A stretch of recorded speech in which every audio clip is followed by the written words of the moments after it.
welcome once more to Studio One. It is Sunday morning, well actually it's Sunday afternoon now, if I'm brutally honest. And I've been doing various things in the studio, and I'll show you the reason why I've been mucking around in the studio recently. But where do I start? So I start with this week's revelries. So on Thursday night it was, yes. Thursday night I went to see Aussie Pink Floyd. Now, I'm unfortunate, I never ever saw Pink Floyd live. One of the things I always wanted to do, but never did see them live. So going to see one of the tribute bands is probably the closest I'm going to see to seeing Pink Floyd live. And Aussie Pink Floyd do them justice. It's a fantastic 2-hour set with a break in the middle. And they are very good, very, very tight. Music is fantastic. Presentation fantastic. Visuals fantastic. You know, what more can I say? And I have actually put some snippets of that 2-hour show on the channel, so you can just see what they're like. If so, you can go and see them, because I'd highly recommend, if they're in a town near you, go and see them. Now, apologies for those who live far afield from where I live in the UK. They seem to be at the moment concentrating their tour on the UK venues and sort of the European venues at the moment. I looked at the tour dates and I couldn't see any tour dates that are going further afield, definitely for the remainder of this year and start of next year, but who's to say where they will end up. And given the fact they're an Aussie band, they started off sort of down under anyway before they ended up here, so you know, they must go all over. But they are very, very good, and if you're into sort of that sort of area, especially, I mean, if you've got keyboards like me, that sort of area really does interest you. This sort of whole harmonics and the building of the sounds up. Some of it's very political, of course, because Pink Floyd were a little bit political at the time. But hey ho, what have you got to lose with that? The second thing we did this week, which actually is not music related, to be honest, but I will mention it because I think it could have been done so much better, even though it was really good, was the fireworks in the local town to where I live, which is called Guildford. And it's run by the Lions, but to me, it was a really good evening. I took Paula Penguin, because you know, it's always good to have a small person to take along to these things, so I borrowed her from my mother for the evening and took her along and went to see the fireworks. So we had a good evening. We participated in the torch parade through up the high street and along into the park where they let the fireworks off, and then we watched the fireworks, which was sort of a good half an hour or so of display. The only downside, and this is the slight criticism of it, is, you know, they really did need sort of some pumping music with it, because the music was a bit sort of limp, if I'm honest. Couldn't really hear it, and I was only sort of 100 metres or so away from the crowd line where they barried it off for the fireworks. But as I say, Paula Penguin enjoyed it, so she had a good evening, and I delivered her home and she went straight off to bed. So great stuff. Where do we go next?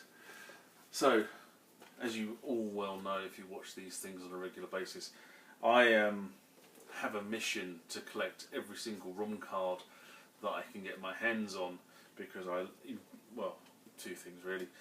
It's so fast to actually load these things into a synthesizer, one of the old style synthesizers anyway, without having to go through the whole download it from your computer and doing SysX and all this not nonsense. The modern stuff, it's far easier. USB makes a hell of a difference to the way you sort of use your workflow, but in the older stuff, SysX is a raw pain in the arse. So, got hold of this. This came through this week, which is the Roland Sound Library. This is actually the first of the Roland Sound Libraries. They did 3 for the D70 official releases. I do actually have the other 2. I didn't have this one, so I've now got this one, and it's come completely mint. So in the box, with the original sound cards and foam as well. Hey, these things are getting rarer and rarer and rarer to come across actually in this sort of format. I mean, a couple of weeks ago I think I showed you the 2 sort of written music ones that I got for the DX7. So there goes one, there's the other. So this is a bit battered, but still in its original casing. They came through a couple of weeks back, and I've been playing with those on the DX7. Have to be honest and say they're really good, but really to get the most out of them you need something like an Aussie, which is what I've got actually plugged the DX7 into, which is a MIDI verb unit. It just gives it the edge. Really does make a difference with those. So that will go into my DX, my D50. I was going to say it was going to go into D50 this week, but I suspect something else is going to take up my time this week. And the something else that's going to take my time up this week is going to be the fact that this has finally arrived. Okay, the System-8 is in the studio. It is there, and it's going to be plugged in shortly once I make some space for it over there. So, a couple of thank yous for this, because as I said last week, I was rawly hacked off with UPS. So I am going to sort of make a plug for the toy shop. So Anderton's in Guildford, thank you very much for getting me my System-8. They had to get in touch with UPS and recall the synthesizer from UPS, and then they delivered it at the time convenient to me, using another courier who actually could find my address. Or no, it wasn't the fact they could find my address, they actually bothered to turn up at my address where UPS couldn't even be bothered to turn up. So thank you, Andertons, much appreciated. It's only effectively been out of the box for about 4 hours now, and I know 4 hours most people will say, oh, I would have had it plugged in, and yes, well, unfortunately in those 4 hours I've had to do some other stuff, like start to unplug bits over there and start to think about how I'm going to move things around. The other thing I know I've got to do straight off bat, which I might do before I actually put it into the rack, is I've got to do a firmware version on this, and I've got to do a firmware version on the MX1, which is behind my shoulder at the moment, because in order to support this, the MX1 needs an update, and obviously this needs to go to 1.02 straight off bat, because that's the latest firmware.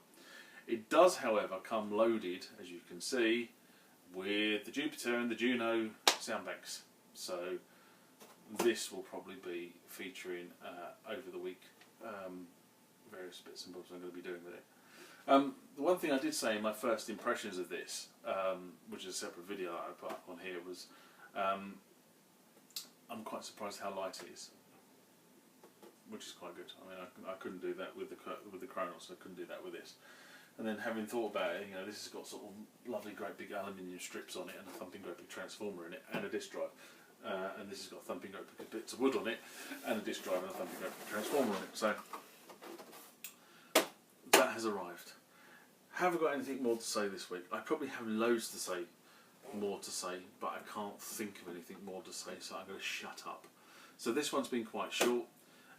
It's probably had me speaking quite quickly compared with normal, purely because I'm now going to spend the rest of the day rearranging my studio so I can get my System-8 in there, so I can actually start playing with the damn thing, because I've been looking forward to this for weeks and weeks and weeks and weeks and weeks. Anyway, until next time, take care. Bye bye.